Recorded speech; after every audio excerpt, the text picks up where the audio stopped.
Hello everyone, this is Chef Kenneth Hunter. Welcome to another episode of the 36 Chambers of Cooking. We got some straight fire for you today, baby. Ooh, it's hot. I'm telling you, we bringing the heat. We got some fire for you today. So what we're going to do is we're going to examine a story told by Maya Angelou, repeated by Maya Angelou. Actually, she got it from her grandmother. And she was told in her book, Hallelujah, the Welcome Table.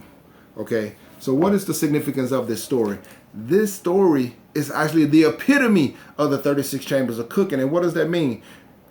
It means that, are you able to develop your cooking to a point where you can get anything you want out of life? Do you want a new house? Do you want a new a significant other? Do you want a new relationship? Do you want a new car? Can you develop your cooking to the point where you can get anything you want out of life?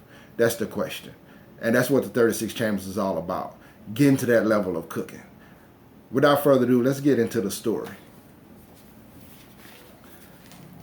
My grandmother, whom my brother Bailey and I called Mama, baked lemon meringue pie that was unimaginably good. My brother and I waited for the pie. We yearned for it, longed for it. Bailey even hinted and dropped slightly veiled suggestions about it, but none of his intimations hastened its arrival. Nor could anything he say stave off the story that came part and parcel with the pie.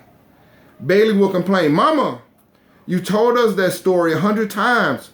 Or, we know what happened to the old woman. And Mama, can't we just have the pie? Mama would always ignore his attempts to prevent her from telling the tale. But if we wanted Mama's lemon meringue pie, we had to listen to the story. There was an old woman who had made it very clear that she loved young men. Everyone in town knew where her interests lay, and she couldn't get any local young men to come to her house. Old men had to be called to clean out her chimney, or fix her roof, or mend her fences. She learned to count on finding young strangers who were traveling through the area. One Sunday morning, there was a new young man in church, sitting alone. Miss Townsend saw him, and as soon as the last hymn was sung, before anyone else could reach him, she rushed over to his bench. Morning, I'm Hattie Townsend. What's your name? George Wilson, ma'am. She frowned a little. Anybody get to you? No, ma'am. I don't know anyone here. Just passed by, saw the church, and stopped in. And he used the word ma'am out of courtesy. She was all smiles again. Well then, I'm inviting you. And I'm a good cook to my house for Sunday dinner. I have my own chickens, 2 cows, so my chickens are fresh and my butter is rich. I live in walking distance. Here's my address. Come around this afternoon around 3 o'clock. She patted him on the shoulder and left the church. A few young men from the congregation rushed over. Player Hayden.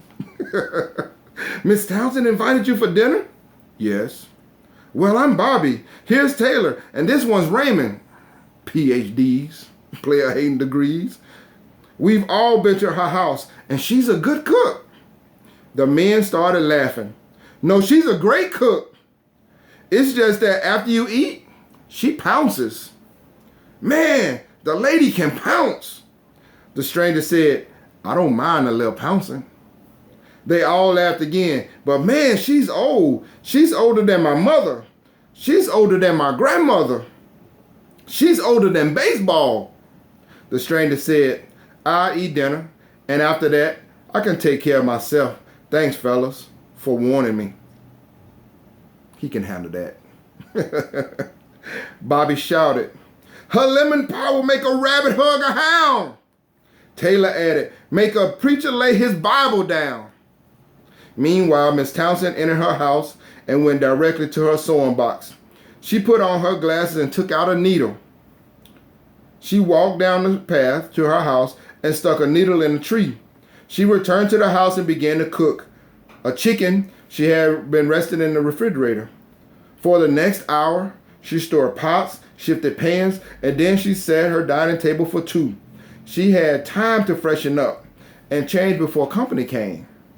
Well, welcome, Mr. Wilson. He was a little cooler than he had been at the church.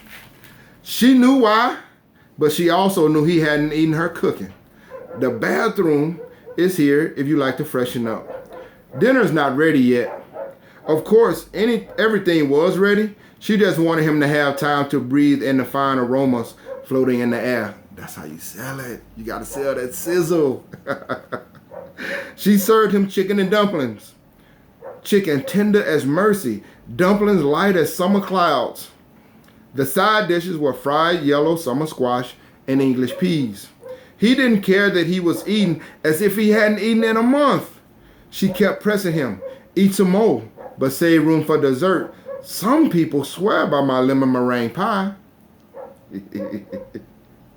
Between bites, she thought she heard him mumble, that's my favorite. When he put his first bite of Mrs. Townsend's pie in his mouth, he was hers. He was ready to marry her, or let her adopt him. She sat opposite and watched as with each forkful he surrendered more. After the second slice, he would have followed her to the Sahara Desert. She said, let's go out on the porch for some air. He replied meekly, yes, ma'am. Once she settled into the swing on the porch, she said, my goodness, night has fallen. It's quite dark. Yes, ma'am. It's dusk, all right. They swung a few times. She asked, what on earth is that shining over there in that tree? He squinted. I can't hardly see a tree. She said, yes, I see it. It's either a needle or a pin shining. Well, I do say, it's a needle. Going for that okie doke. Roll back, them hands are tied. He said, you can tell? She said, yeah, I see the hole. I'll go get it. He said, well, that proves you're not as old as they say you are. When you come back, I may have some talk for you. Done deal. She stepped off the porch and went down the lane and retrieved the needle. When she came back, she could hardly see the house, but she kept walking with her head up, triumphant in her grasp. She tripped in the darkness. After much fumbling, she was able to stand erect. Whoosh. She saw that she had fallen over a cow that had laid down in the lane. Mr. Wilson saw her fall. He could see the cow. When she gave a little scream, he bounced off the porch to help her. Once she collected herself, he said, well, thank you for dinner. I have to go. She asked, can't you stay for one more slice of pie? The strength of the pie can be seen in the fact that he did stop to think about it. She took his arm as if she wasn't going to give it back. He thought of the pie again, and then the cow and the possible pouncing. He said, no, ma'am, snatched his arm and went away running. He escaped, but he never forgot that pie. Each time my grandmother laughed until tears flooded her cheeks. I think she knew Mrs. Townsend or someone very much like her. Here is the recipe. In fact, here are the recipes for Mrs. Townsend's entire young man catching Sunday afternoon dinner. Best wishes. That came directly from Maya Angelou. Now, Maya Angelou grew up in Arkansas. I grew up in Louisiana.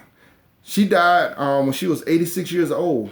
She was raised by her grandmother. So this story is almost like 120, maybe 130 years old. But the significance of it is I heard the same story growing up.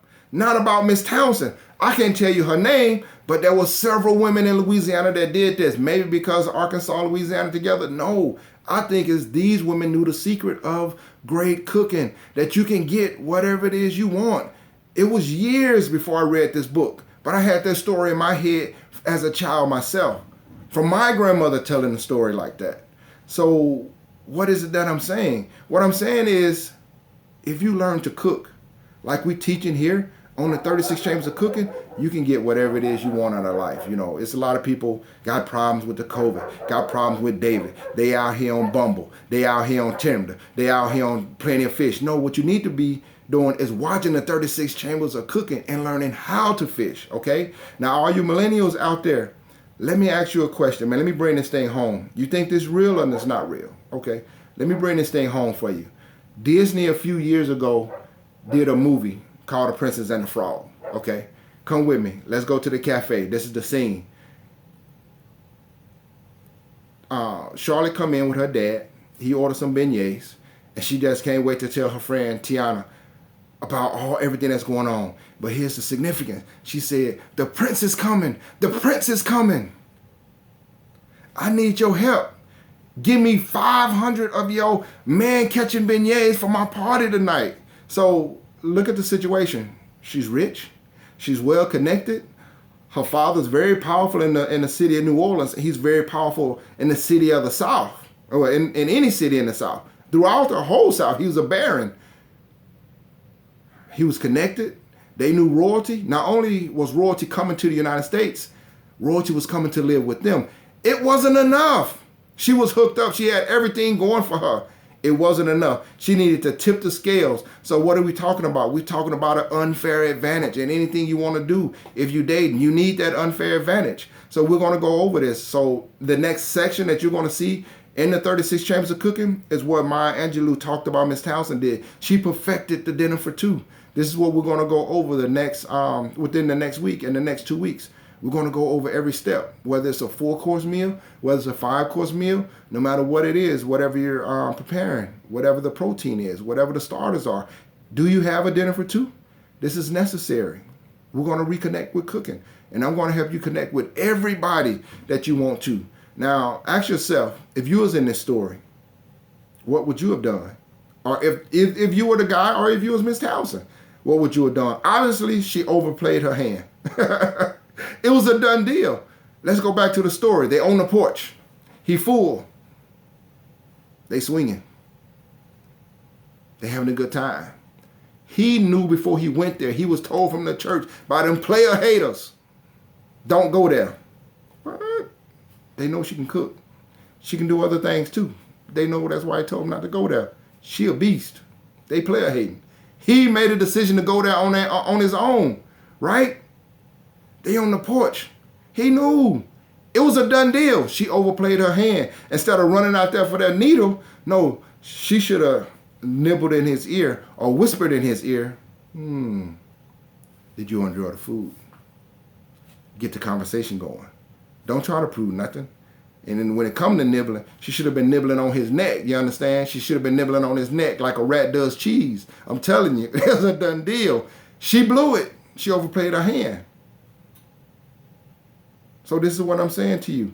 Can you cook like that? Do you want to learn to cook like that? That's the whole purpose of the 36 Chambers of Cooking. Now me, I don't know. I'm telling you, that sounds like a good deal.